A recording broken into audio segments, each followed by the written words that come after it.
नमस्कार। साप्ताहिक Shoolini TV bulletin पर आप सबका स्वागत है, जहां हम आपके लिए सीधे कैंपस से ताज़ा समाचार लेकर आते हैं। मैं हूं रोनिका और ये है इस हफ्ते के मुख्य समाचार। कोविड टेस्टिंग पर शूलिनी विश्वविद्यालय की महत्वपूर्ण रिसर्च। विपरीत परिस्थितियों में सकारात्मकता पर दैनिक बातचीत। जर्नलिज्म के छात्रों के लिए आयोजित फिल्म प्रशंसा पर वेबिनार। आंतरिक परिवर्तन पर वर्कशॉप का उद्घाटन। अब खबरें विस्तार से।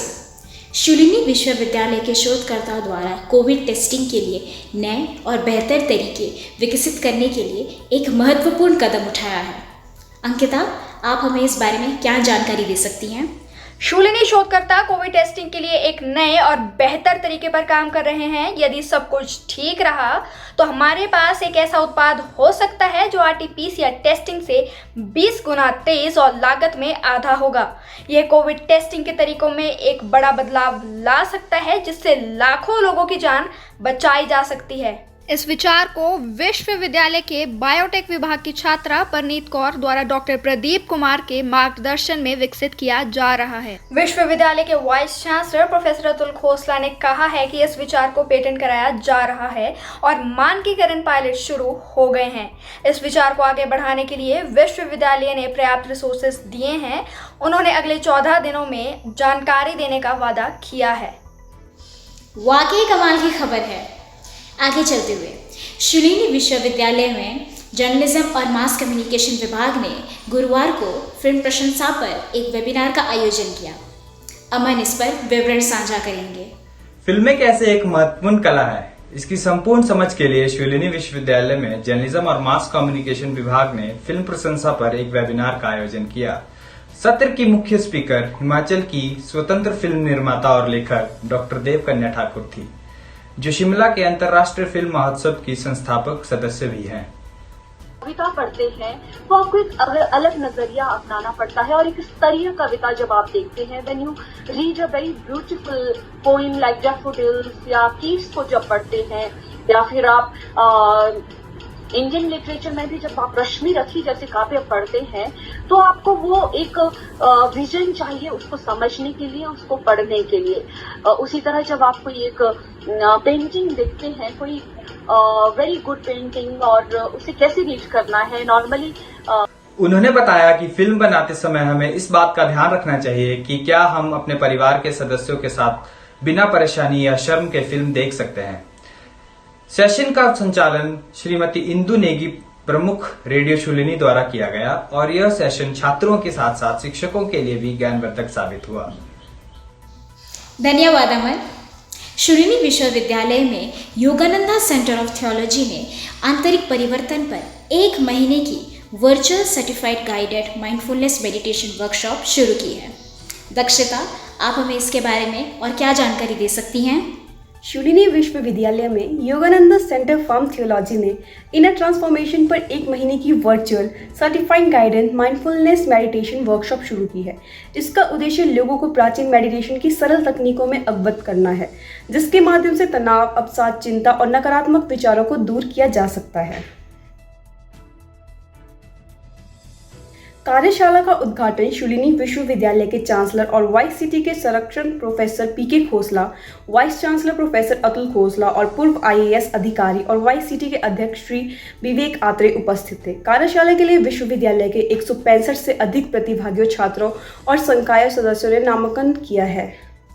यह एक अद्भुत कार्यशाला होगी। इस मुश्किल समय में हम सभी को सकारात्मकता की आवश्यकता है। कनुप्रिया हमें एक ऐसे ग्रुप के बारे में बताती हैं जो इस चुनौती का सामना करना चाहता है। इस मुश्किल समय में सकारात्मकता फैलाने के लिए पॉजिटिविटी ग्रुप नामक एक अनूठा समूह ऑनलाइन शुरू किया गया है। Dean student welfare Shrimati Poonam Nanda द्वारा की गई एक पहल। समूह की स्थापना इस दृष्टिकोण से की गई है जिससे तनाव और चिंता के मुद्दों से परेशान छात्रों के लिए स्थान और मंच प्रदान किया जा सके। ये बिना किसी जजमेंट के पर्सनल और स्वास्थ्य के मुद्दों और इंटरपर्सनल संबंधों पर भी चर्चा करता है। Let me just tell you why we started this group. It's we get a calendar of a positivity calendar हमें मिलता है, जिसमें हर डे का एक काइंडनेस का एक्ट करना होता है। तो हमने सोचा कि यू नो ऐसे कैलेंडर तो ऐसे पड़ा ही रह जाएगा. So why don't we just get together and we do something about it. So for the last few days, we have been meeting every day at 7 o'clock. And the idea is just to be positive about life because these days it's... रविवार को छोड़कर हर शाम 6 बजे group आमतौर पर discussion करता है. एक लिंक प्रतिदिन बनाया जाता है और विभिन्न छात्र ग्रुपों में सर्कुलेट किया जाता है. बैठकों में भाग लेने के लिए इच्छुक लोग लिंक के लिए DSW से संपर्क कर सकते हैं. एक सेशन में भाग लें और खुद अंतर जानें. अब वॉइसेस फ्रॉम कैंपस सीरीज़ के अंतर्गत रोहित हमें कुछ छात्रों के विचार 12वीं के बोर्ड एग्जाम्स पर बता रहे हैं. जी रोहित. कक्षा 12वीं की परीक्षा आयोजित होनी चाहिए या नहीं, इस पर बहुत सी चर्चा एवं बहस हो रही है. हमने कुछ विद्यार्थियों को इस पर विचार रखने के लिए कहा.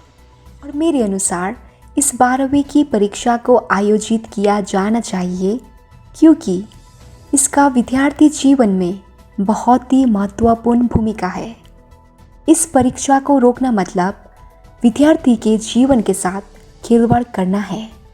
इसीलिए अभी के समय को ध्यान में रखते हुए पूरे सावधानी से इस परीक्षा को आयोजित किया जा सकता है.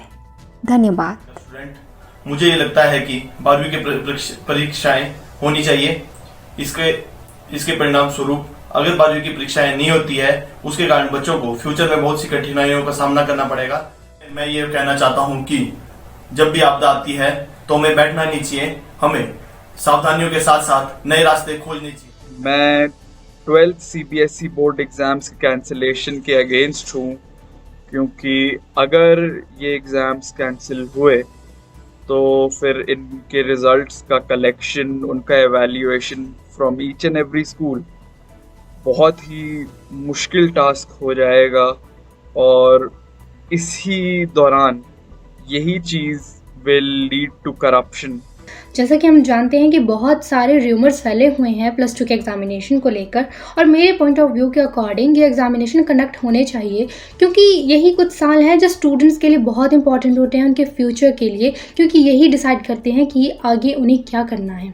हाँ, जैसा हम सभी जानते हैं कि कोविड की सिचुएशन में ये थोड़ा सा इम्पॉसिबल लग रहा है पर हाँ ये पॉसिबल हो सकता है अगर हम कुछ सेफ्टी मेजर्स यूज़ करें और उनके जो स्टडी मटेरियल है उसको थोड़ा सा रिड्यूस कर दें तो ये पॉसिबल है. अधिकांश छात्रों का ये मानना था कि बोर्ड परीक्षाएं कराई जानी चाहिए. उन्होंने कहा कि छात्रों पर बर्डन भी कम किया जाना चाहिए. उन्होंने सरकार को ये भी कहा कि छूट की घोषणा की जानी चाहिए और उदार परीक्षा प्रणाली आयोजित करवानी चाहिए. धन्यवाद रोहित. इससे पहले कि हम विदा लें, आइए देख लेते हैं अगले हफ्ते के रेडियो प्रोग्रामों की एक झलक. इसे पेश कर रहे हैं आरजे द्रुतिमान. मैं हाजिर हूँ आपके लिए लेकर रेडियो शूलिनी पर इस सप्ताह प्रसारित होने वाले कार्यक्रमों के सूची के साथ. सबसे पहले हेल्दी बातें आरजे पुष्प के द्वारा, फेक मत यार आरजे इंदु द्वारा, बधाई हो वायरल हुआ है आरजे आकांक्षा द्वारा. ये सभी कार्यक्रम माय शूलिनी ऐप पर उपलब्ध है तो जल्दी से जाकर सुने और इनके लुत्फ उठाइए. आज के लिए बस इतना ही. मिलते हैं बहुत जल्द. धन्यवाद. इस सप्ताह के लिए फिलहाल इतना ही. देखने के लिए धन्यवाद. हम अगले सोमवार फिर लौटेंगे एक नए बुलेटिन के साथ. तब तक सुरक्षित रहें और हमारे चैनल को लाइक, शेयर एंड सब्सक्राइब करना ना भूलें. नमस्कार.